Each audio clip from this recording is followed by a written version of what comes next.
गणधर देव की। तो गणधर देव, अब बताइए, दिव्य ध्वनि जो खिरी वो किससे खिरी? तीर्थंकर नामकरण तो नाम का उदय था कि नहीं था? उससे धर्मदीप की प्रवृत्ति हुई कि नहीं हुई? समोशरण की रचना हुई या नहीं हुई? समोशरण आदि विभूति से युक्त होते हैं जिन्हें तीर्थंकर नामकरण नाम का महापुण्य का उदय होता है, उन्हें क्या कहते हैं? तीर्थंकर कहते हैं। तो वो तीर्थंकर में ये तीन विशेषता विशेष रूप से पाई जाती है कि मुक्ति के मार्ग का उपदेश देते हैं, समोशरण विभूति से युक्त होते हैं और तीर्थंकर नामकरण नाम का महापुण्य का उदय होता है।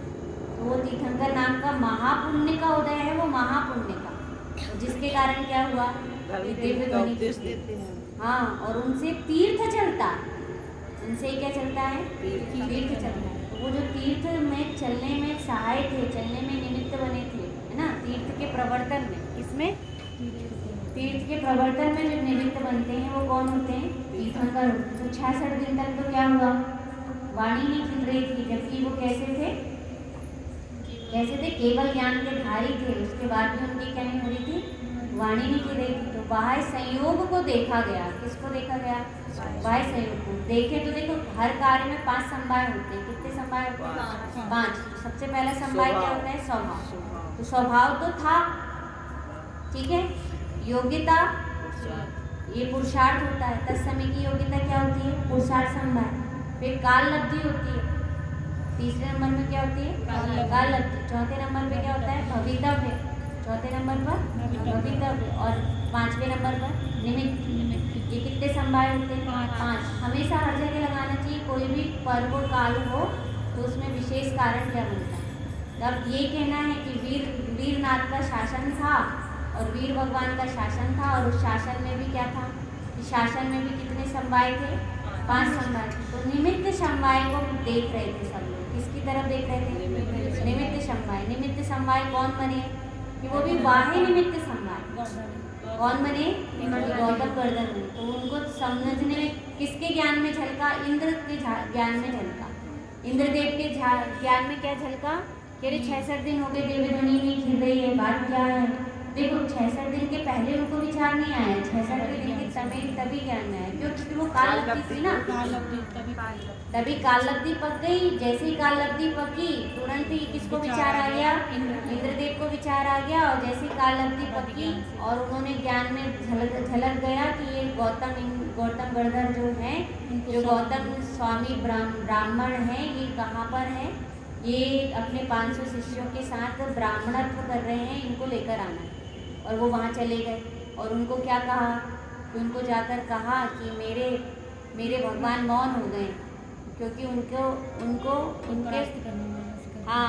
प्रश्न का उत्तर देने वाला कोई नहीं। तो देखो, उन्होंने परीक्षा भी कर ली। वो वहाँ गए और जाके क्या कर लिए? परीक्षा भी कर ली। परीक्षा करके क्या कहा कि एक उन्होंने श्लोक बोल दिया, त्रैलोक्यम सद्द्रव्यम वाला, कि 27 तत्व कौन से होते हैं, ये प्रश्न पूछा। तो उन्होंने कहा कि उनको उस टाइम पे अहंकार था। अहंकार के कारण क्या कहा कि उन्होंने ये कह दिया, कैसे कैसे आपके गुरु मौन हो गए, चलिए मैं चलता हूँ, मैं देखता हूँ। उन्होंने ये नहीं बोले स्पष्ट कि मेरे ज्ञान में नहीं है, मेरी बुद्धि कम है। तो उस समय तक कि उनके इतने तीव्र मान दशाएं थी कि अपना अज्ञान स्वीकार करने की बुद्धि नहीं आ रही।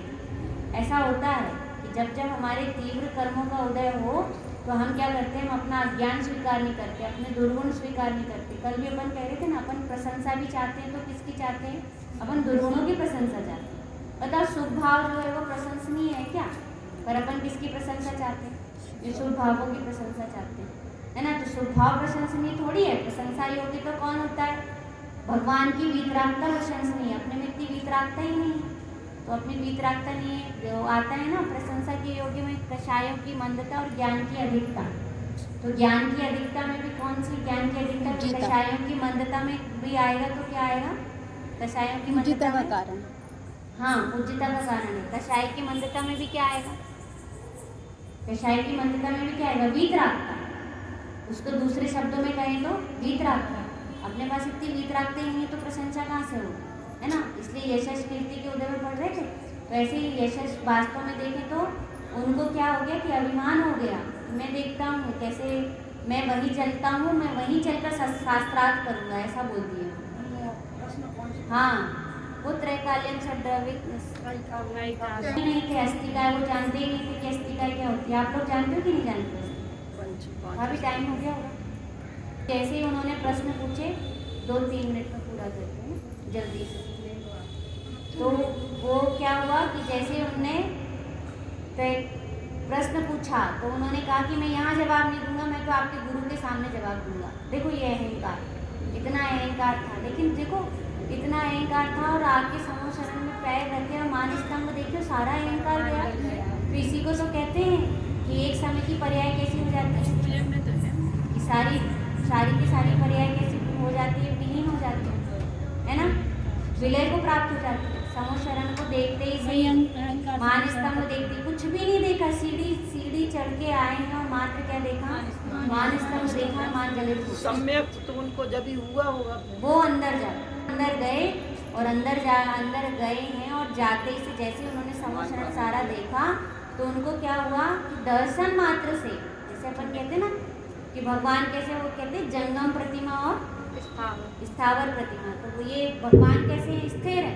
और जंगम कौन है, तीर्थंकर आदि भगवान कैसे हैं, जंगम प्रतिमा है। तो वो जंगम प्रतिमा और स्थावर प्रतिमा को प्रतिमावत समूह शरण देखते ही सम्यक दर्शन हो गया उनको, अपने आत्मा का क्या हो गया, उनको भान हो गया। और उन्होंने फिर प्रश्न तो छोड़ सीधे क्या कर लिए, बताओ कहाँ गई वो मान कसाई। अपन दूसरे को देखते रहते ओ बड़े मानी है जे, इनका तो कल्याण ही नहीं है, दुनिया भरी में अपन सोच रहे हैं कि जे क्या हो जाएंगे।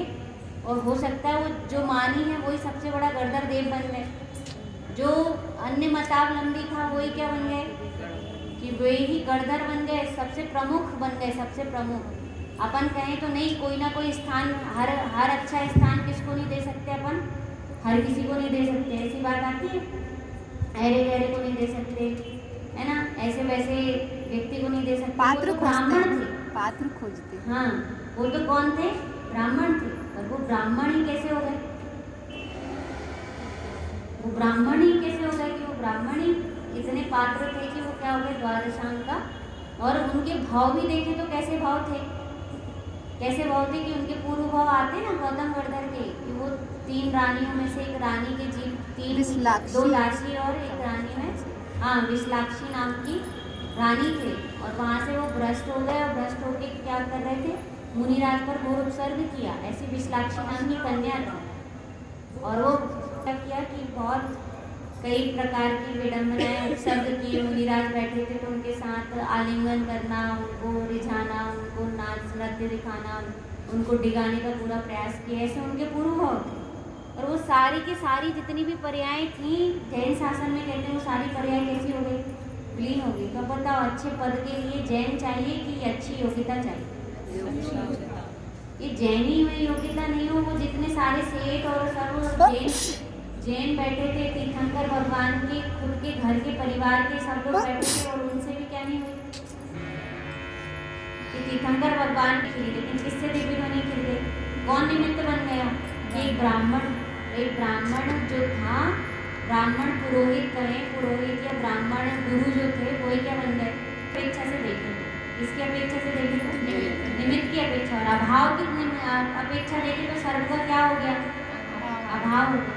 किसका का अभाव हो गया, है ना, और उनके मिथ्यात्व का अभाव हो गया, और उनको जो अपना मत चलाने की भाव थे उसका अभाव हो गया, और वो सब अभाव होकर क्या हो गया उनको, तो तीर्थंकर भगवान की दिव्य ध्वनि में निमित्त कारण बन गया। और जैसे ही वो दीक्षा लेकर और क्या हुए, हाथ जोड़कर खड़े हुए थे, तैसे ही क्या हो गई, ओमकार ध्वनि खुलने लगी, है ना। जैसे ही ओमकार, वो प्रथम गणधर थे। ऐसे एक गणधर नहीं होते, समूह शरण में कितने होते हैं, 11 गणधर होते हैं। और 11